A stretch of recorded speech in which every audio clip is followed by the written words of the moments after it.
कभी-कभी ना सबसे डरावनी कहानियां बहुत सीधी सादी होती हैं।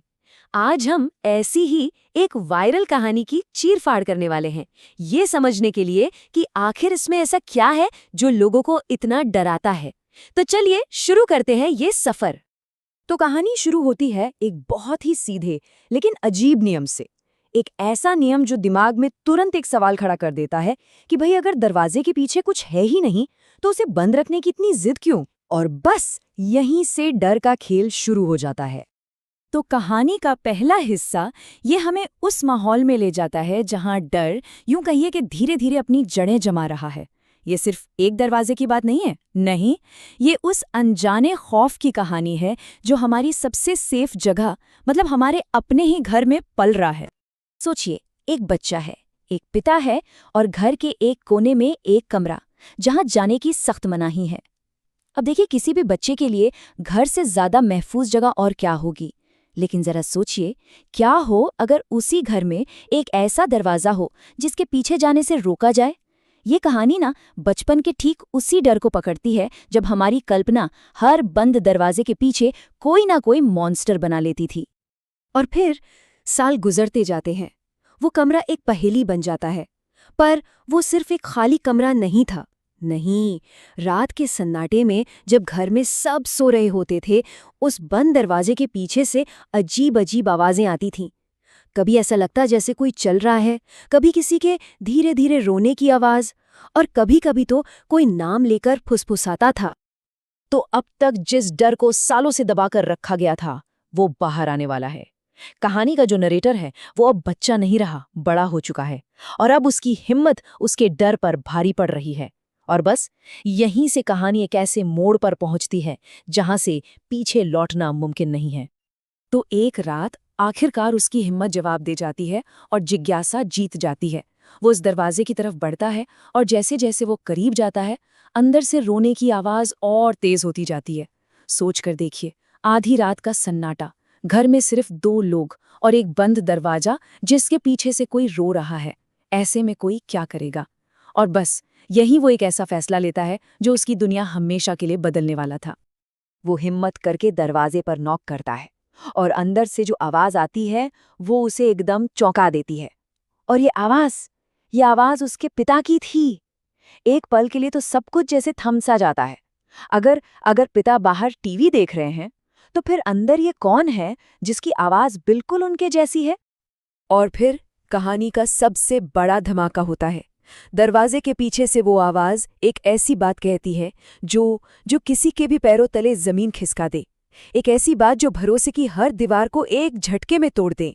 वो आवाज कहती है, जो आदमी तुम्हारे साथ रह रहा है वो तुम्हारा पिता नहीं है। तो अब देखिए सिचुएशन क्या है। नैरेटर एक ऐसी मुसीबत में फंस गया है जिसका कोई सही जवाब हो ही नहीं सकता।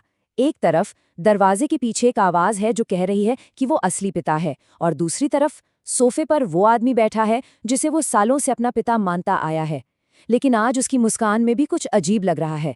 सवाल यह है कि यकीन किस पर किया जाए? और अब कहानी अपने सबसे इंटेंस मोड पर आ चुकी है।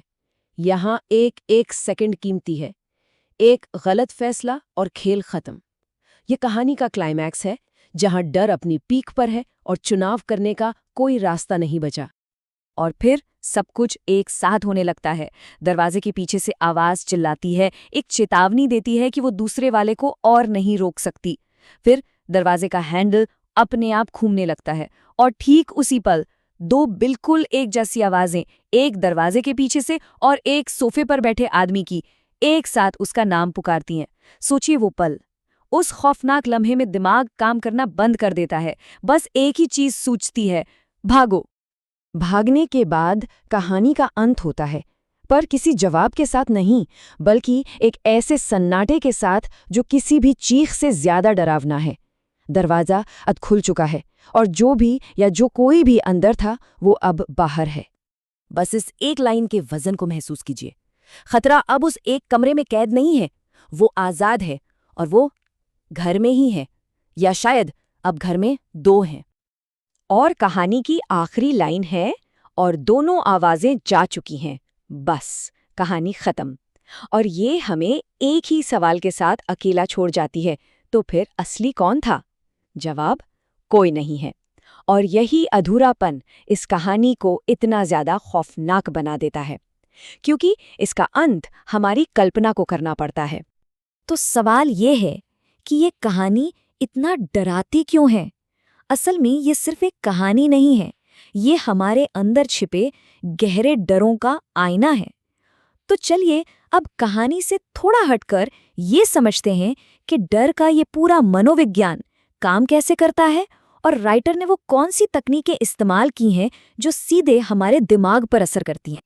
इस पूरी कहानी के सेंटर में है डॉपलगैंगर का कॉन्सेप्ट। ये एक जर्मन शब्द है जिसका सीधा मतलब होता है हमशक्ल या डबल। पर यह सिर्फ एक जैसा दिखने वाला कोई इंसान नहीं है। इसे अक्सर एक बुरी परछाई या किसी के दुष्ट जुड़वा की तरह देखा जाता है।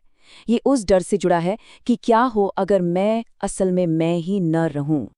तो इस कहानी में डर के कौन-कौन से मसाले डाले गए हैं, चलिए देखते हैं। पहला और सबसे बड़ा है डोपेलगैंगर का डर, मतलब अपनी पहचान खोने का डर। दूसरा, ये भरोसे को तोड़ता है, वो भी सबसे मजबूत रिश्ते में, यानी माता-पिता के रिश्ते में। तीसरा, और ये बहुत जरूरी है, हमें कभी भी मॉन्स्टर दिखाया नहीं जाता। जो चीज अनजानी होती है वो हमेशा ज्यादा डरावनी लगती है, क्योंकि हमारी कल्पना उसे और खौफनाक बना देती है। और आखिर में, कहानी का कोई अंत नहीं है, कोई जवाब नहीं है, और ये अस्पष्टता उस डर को हमेशा के लिए हमारे जहन में जिंदा रखती है। तो चलिए हम भी वहीं आकर रुकते हैं जहां कहानी ने हमें छोड़ा था। असली कौन था? वो जो दरवाजे के पीछे मदद के लिए चिल्ला रहा था, या वो जो इतने सालों से साथ रह रहा था? कहानी इसका जवाब नहीं देती। और शायद असली सवाल ये है भी नहीं कि कौन असली था। असली सवाल तो ये है कि अगर किसी को इन दोनों में से एक को चुनना पड़ता तो वो किसे चुनता।